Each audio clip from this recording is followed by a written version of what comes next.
What's up, everybody? Welcome to day 8 of NoFap. The time is 10:43 p.m. I'm exhausted. I'm tired. I'm very tired. So let's just go through what I did today. This morning I went to the gym as usual. I woke up a little bit earlier, so it's fine. Went to the gym and I did leg day. I freaking hate leg day. Legs and abs. Abs, I'm okay with. I'm okay with doing abs. I hate doing legs, but I think every guy hates doing legs. So did leg day, and it was rough because I hadn't done leg day I didn't work out last week because I was sick, and so yeah, leg day was rough today. I got a pretty good workout in, and then after that, kind of just did gig work for the rest of the day. I did gig work. I would check in on my business once in a while, and I think I'm going to be stopping advertising on a project, on a product, and going back to the drawing board, finding a new product. And I think I want to hone in on a problem instead of a product. You know, I can find a product, and then I can be like, how does this solve? What problem does this product solve? But I think I'm going to try and do something else. I'm going to do a lot of research and be like, I'm going to probably use AI to help me with it, but I'm going to try and figure out a problem to solve first and then finding a product that solves it. So we'll see how that works. And I have a bunch of different other strategies too to fix or to try. So yeah, the rest of it was gig work. And I'll say this, it's getting hotter here in LA. It is it's hot. It's really hot. And so, you know, a lot of what I did today was less of DoorDash and more of Instacart. I did a lot more grocery delivery than I did food delivery.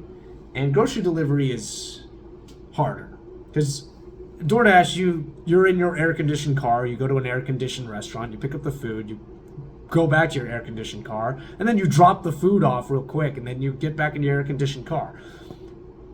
Grocery delivery is a little different because you shop for the groceries.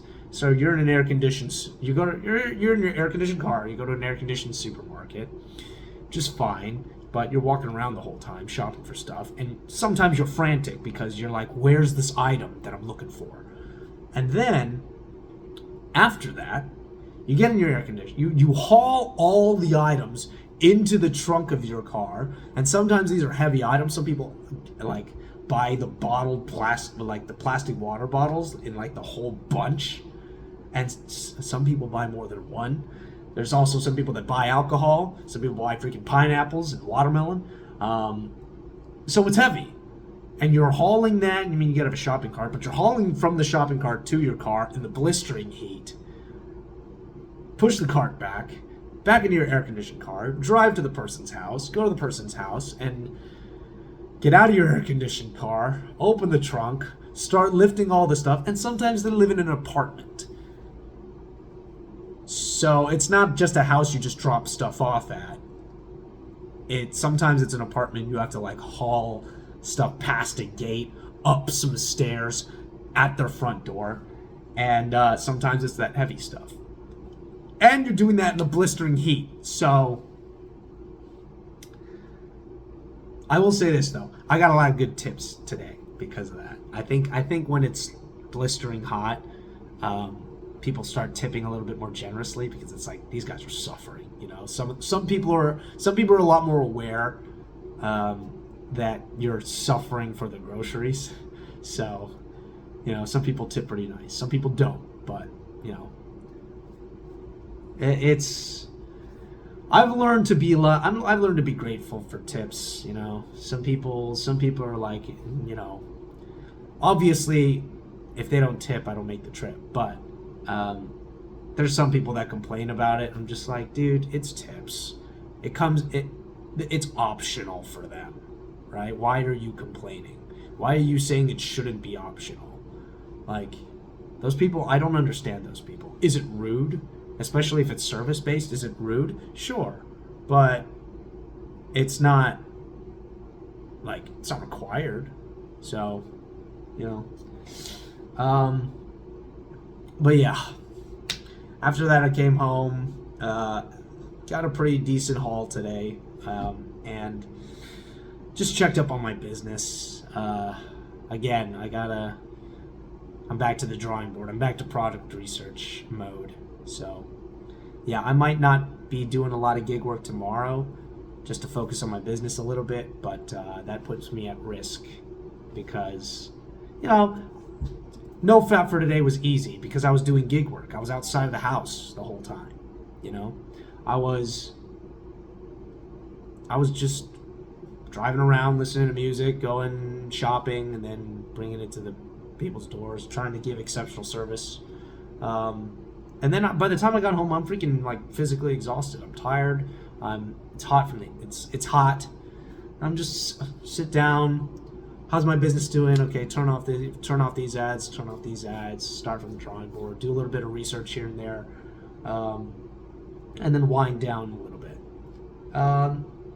So NoFap was easy, and I think NoFap's easy because I'm doing a lot of gig work. So tomorrow, when I'm doing more product research, I'm not gonna stop doing gig work, but I'm gonna slow down. I'll slow down. That way I have more time to focus on my business. And then once I'm running ads again, I can go fully back into the gig work. Just wait for ad results, wait for data to come in, analyze that data, and then go from there. But yeah, that's why NoFap's been pretty easy so far. Okay, let's get to your comments and questions. Mike, hold on, let me pull up the email. So I don't know how Mike got my email. It's probably from super long ago, but I trust him with it.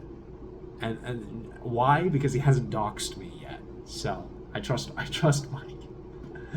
I'm not going to read his comment because it's going to dox me further. But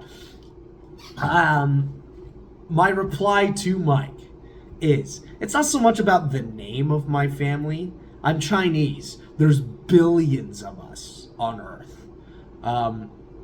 It's there's a lot of Chinese names out there that are quite common, and I am among one of them that have quite the common Chinese last name. But it's not so much as passing on the name, more it is passing on the legacy. It's more about passing on the story of my father. It's more about passing the story of my grandfather, who recently passed away.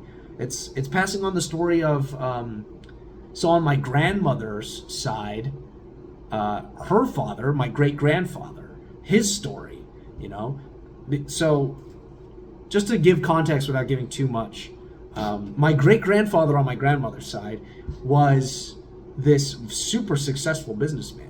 My grandfather on my father's side, my father's father, my grandfather, he's this construction worker. He was built like a freaking truck, like a tank. He was built like a tank doing construction in all over Hong Kong. And Hong Kong construction is no joke. Like the city of Hong Kong, when I went to New York, it reminded me of Hong Kong. Super tall buildings, bustling metropolis, that's Hong Kong, and he did construction there. So no wonder why he was built like a freaking ox. And then my father's legacy, my father's done really well for himself considering where he came from. Not to bash on my grandfather, but it was a construction worker salary. But my father did really well for that, for that upbringing. And he showed me his stock portfolio one time, a few years ago. I can only imagine what his portfolio is today. That's how insane. My father is quite well off. And thankfully, he was a lot more frugal with his funds, which is why, when I saw his stock portfolio, I'm like, why did I live in a freaking shed in college? Why couldn't I live on campus? Why couldn't I, buy some Skittles from when we went grocery shopping, But, that did teach me to be a little bit more smarter with my money. So, yeah. But, he worked really hard. Same with his brothers, my uncles, they're quite well off too. They're very successful people, and so it's kind of like their sacrifice and their hard work was for me. It was ultimately passed down to me, and I want to pass that on to future, like I want to pass that on to my children, Lord willing, if I'm allowed any. But yeah, I want that, and I want to honor my father through that. I want to pass on, and I want to tell his story and his legacy, as well as the legacy of those that came before him, because it's inspiring, and two, it's like part of the identity. Part of my identity is from my father, and part of his identity is from his father, you know? So I have a lot of respect for my family's history, and also, you know, my father is the first, like, Christian convert. My grandfather, I believe, was Buddhist before he converted to Christianity because of my dad. And my dad became a Christian in his, I think, teens to high school, and he passed it on to me. I've been attending church since I was a child. So yeah, I want to pass that on too. I want to pass that on as well. But anyway, yeah, it's not so much the name, it's more the legacy and the stories and the passing on and passing the torch and having something to sacrifice for, you know. Not to say that I have nothing to sacrifice for now, but just to pass something on to the next generation, you know. I think that saves a lot of people from existential dread. But anyway, thanks for the comment, Mike. Butterfly effect. I can see the peace on you even through the exhaustion. That transition from trying to force outcomes to just focusing on the task in front of you is a genuine victory. Yeah, I'd say so. Yeah. I'm a lot less worried about stuff now. To answer your question about strategy, I actually relapsed on day 7 of my own journey recently, but I refused to binge. Oh, right. Binging's a thing. Yeah, I gotta address that eventually. There's so many old, like, NoFap. I'm not part of the NoFap community. I don't follow it on Reddit or anything like that anymore. But yeah, I remember there's like other vocabulary that I think I've forgotten. These urges are like Final Destination, always looking for an opening to get you. Yeah, that's good. It's a reminder of how critical your environment is. When we stay stationary, the brain goes right back to its old wiring. Getting out into the world and creating physical friction against the urge, exactly like you did with gig work, is the best weapon we have. Yeah, like I was saying, it's very, like, the urges don't come, the anxiety doesn't come, the chest tightness, it doesn't show up because I'm doing gig work. And even when I come back from gig work, it's like, man, I'm beat. I want to go to bed. I want to eat something and go to bed. That's all I want to do.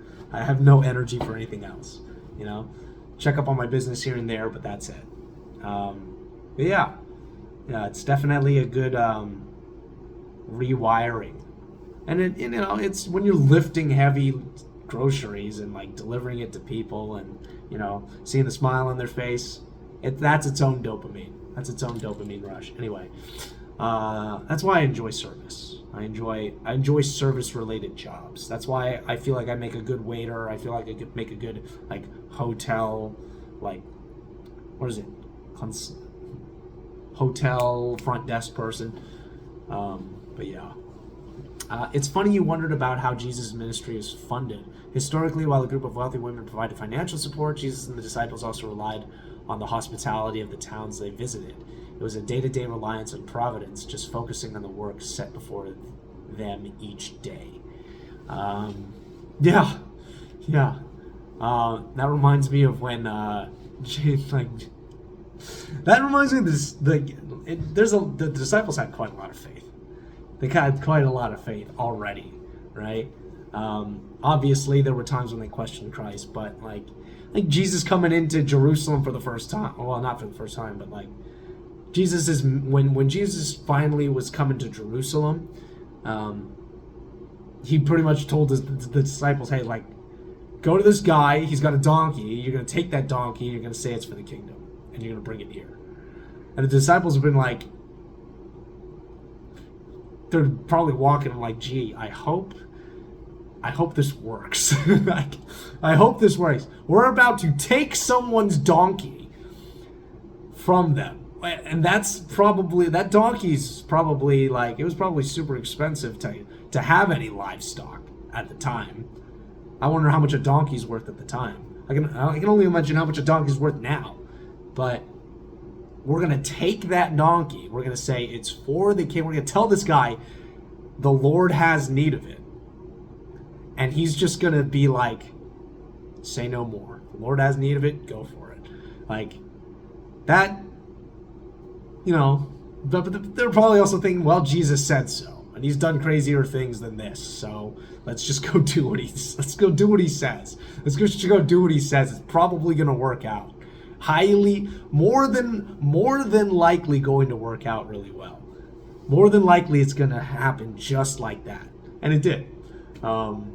So, yeah, I can relate to that. That I can relate to. It's just like, what you're asking me is kind of crazy, but I know because you said it, it's going to work. That's the kind of faith that I aspire to. But anyway, your transparency about your family name and legacy struck a chord with me because I'm my father's only son, carrying that exact same line of ancestry on my shoulders. It's a heavy weight, but you're exactly right. Who are we to go up against what is ordained? Shifting from trying to force a future to just trusting God with the line is freeing. Yeah, it is a heavy weight. It is, especially like the more you dwell on that thought, which I have basically made that a major driving force to have that. And I have two older brothers. They've never had girlfriends. They've never been married. I've never seen them go on a date. Never seen them talk about girls. So, to have all of that fall on me, the youngest brother, it shouldn't be on me. This responsibility shouldn't be on me, right? It's all like, as an older brother, as the oldest brother too, you've got responsibilities to take care of your youngest. And, it's tough, because now, because they haven't done all that, they haven't really focused on girls or a successful career or anything like that. Now it's fallen onto me to be the person that passes on my father's ancestry, my father's legacy. And it is a heavy burden that can crush you, as it's crushed me. It has crushed me very, very, very deeply, because I want to have a ton of children.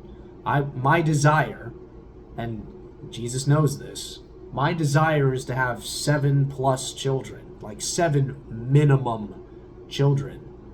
Ideally like 15, 17, 20, 30 children.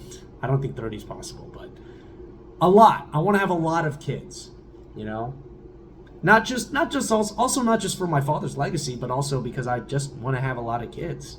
I want to be fruitful and multiply, but at the and I want to do it in an honoring way that honors my family's legacy, that honors my father's sacrifices, that honors my ancestors' sacrifices, and pass on their story. And that's hard now because, one, I'm broke. Two, the quality of women around me are less than ideal, just being honest. even within the church, the quality of women around me are less than ideal. Being honest, and I'm in my early 30s, and it's hard not to feel like time's running out. It's hard not to feel like I gotta find a good wife. I gotta get my money up. I gotta do all these things, because if I don't, then I fail my bloodline. I fail my ancestry. I fail my father. I fail my grandfather. I fail my great-grandfather, and all the people who have suffered down the line. All the people before me who have suffered, all my people that have died in wars, died of disease, but still was able to have children and pass down the line. It ends on me, who lives in the greatest nation on earth. I'm 100% Chinese, by the way. I live in the greatest nation on earth, and it's not China. One of the few that was born here in America, pure-blooded Chinese, and so well off because of my father, not because of me, because of my father. I've got this bed, I've got a vacuum cleaner, I've got everything you see, this apartment as well, from my father. I'm very fortunate, and I am aware that I'm very fortunate. And yet I still can't find somebody to pass on the legacy. You know, that thought haunts me. It haunts me. That thought haunts me. Failing all those people who sacrificed everything for me haunts me. Like, having my father's sacrifices not be passed on to somebody else haunts me, and you know, all of that stuff can haunt me, and it makes the burden heavier, right? And that was my laser focus. Like, I'm not gonna fail my ancestors. I have to do all of these things. There's no other choice. I have to, right? And now it's like, well, I'm going to lay my burdens on Christ. I'm going to lay this burden on Christ because it's crushing me. It is crushing me. It is filling me full of shame that I haven't achieved these things yet. It is filling me full of shame that I have not achieved riches enough for a house for a giant family. It has filled me with shame that I have not found a good wife yet. It has filled me with shame that I have not married her. It's filled me with shame that I have not had children with her yet. It's filled me with so much shame. And I used to use that shame and that anger and that rage as more fuel to push me towards getting those things, to forcing the future that I want. But now I think I'd just rather give it to Jesus, because he can handle it. I can't. It's because that's just going to make me a sour, rage-filled, bitter person. And who wants to marry a bitter man? Who wants to marry a bitter man? You know? So, you know, whether it happens or not, that's up to God. But I could ask Jesus.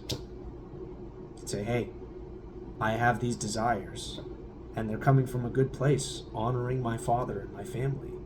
They're coming from a good place, and wanting to pass on our legacy, and wanting to pass on those stories, and wanting to pass on, you know, what my father started, this lineage dedicated now, not to, you know, whatever was in the past, but this lineage now dedicated to you. And I want to pass that on. And so, you know, pray about it and just say, hey, here you go. My family lineage, this bloodline and all of it, that's yours. You know, you made us out of dust. From the dust we will return. So here, take this heavy burden off of me.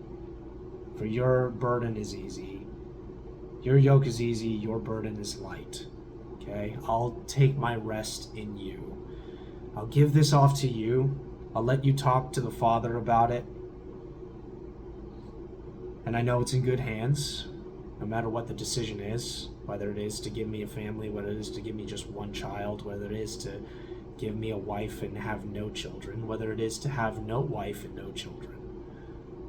But you ultimately know what's best for me. So, is that an easy thing to do? No. No. It's terrifying. It's terrifying. That's where faith comes in. It's where faith comes in. It's where you gotta trust that, trust the promises of Christ. He knows the desires of your heart. He knows, what you want, but he also knows what you need. He knows what you want, but he also knows what you need. And so, it's just trying to that's one of the things that I'm starting to let go of as well. Because it is a heavy burden. It's a very heavy burden. But anyway, continuing on. Congrats on week 1 and keep your guard up as you move forward. Yeah, this net, I think tomorrow's going to be rougher because now it's more of a business day. I'm trying to do more research, so I'm going to be sitting here at the computer. So I'm going to prepare myself, do the things I usually do, And I'm, again, not going to quit gig work to do this. I'm going to do less gig work, I think just pressing the button that makes me on call for a job at any time is helpful because, I think that mentality is going to help a lot. But for the most part, tomorrow's going to be more dedicated to my business. Which means doing a lot of research, doing a lot of customer research, avatar creation, and stuff like that. So, yeah, thanks. P.S. Since you mentioned listening to more music on the road, check out Sweet Comfort Band and Keith Green. It's great Christian music. I'll check those out. I'm not going to lie, though. I don't listen to Christian music, at least contemporary Christian music. At least, not too much of it. And it's not because I don't like it, but it's because there's just better Christian music that I do like. I like hymns, symphonies, things that are just purely music as well. I've been listening to some classical music more recently, and I've been really liking that. And it also gives me some, I appreciate it, and it also gives me room to think. Because I'm not bombarded by beats and words and lyrics. I'm actually I can listen to melodies and I can listen to harmonies, but I can also think while listening to that. So, and it's beautiful stuff, by the way. But, no, I'll check it out. It's a musical recommendation. I'll check it out. But anyway, thanks for your guys' comments. Let's see. I can stop saying I used to not say and now I say all the time. I just gotta let it be. It's an old skill that I'm trying to pick up again. I keep saying Anyway, that's all I got for you guys today. I'm trying to think of a question to ask people. You know what? I'm going to ask a non-NoFap related question because I'm just curious. I'm very interested in this topic, and I'm curious to get everybody's answer for this. When it comes to dating, when it comes to girls, because I'm just gonna be honest, most of the people watching this are guys.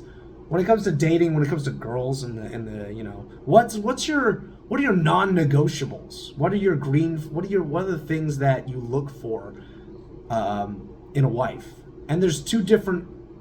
I separate into two different characteristics, qualities, I should say.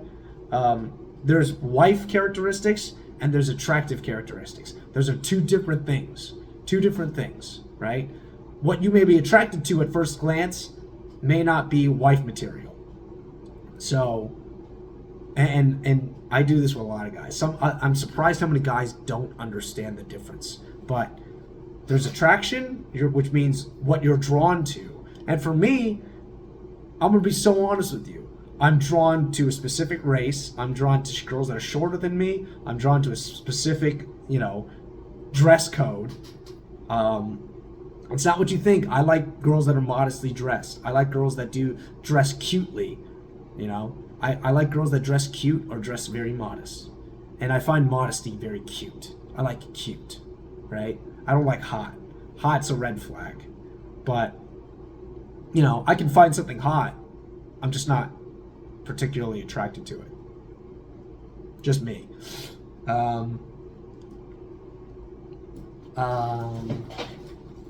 Saying again. But what do you find? Actually, yeah, this is my question. What's your list of attractive things that are attractive to you, and then what are your list of things that are like wife material, right? I want to know. I'm just curious. So that's my question for you guys today. That's all I got for you guys tonight. Thank you all for watching.